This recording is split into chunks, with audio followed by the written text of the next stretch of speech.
Uttarandhra teacher MLC ఎన్నికల్లో PRTU అభ్యర్థి గాది శ్రీనివాసులు నాయుడు విజయాన్ని సాధించారు. కూటమి బలపరిచిన ఏపీటీఎఫ్ అభ్యర్థి సిట్టింగ్ ఎమ్మెల్సీ రఘువర్మపై గాది శ్రీనివాసులు రెండో ప్రాధాన్యత ఓట్లతో గెలుపొందారు. ఇక పోలిన 20,783 ఓట్లలో 1000కి పైగా చెల్లని ఓట్లుగా నమోదయ్యాయి. మొత్తం 19,813 ఓట్లు లెక్కించారు.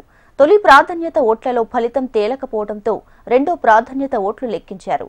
గాది శ్రీనివాసులు నాయుడుకి 12,035 ఓట్లు పోలయ్యాయి. గాది శ్రీనివాసులు నాయుడు మూడోసారి ఎమ్మెల్సీగా విజయాన్ని సాధించారు. గతంలో 2007, 2013లోనూ గాది శ్రీనివాసులు ఉత్తరాంధ్ర ఉపాధ్యాయ ఎమ్మెల్సీగా గెలుపొందారు.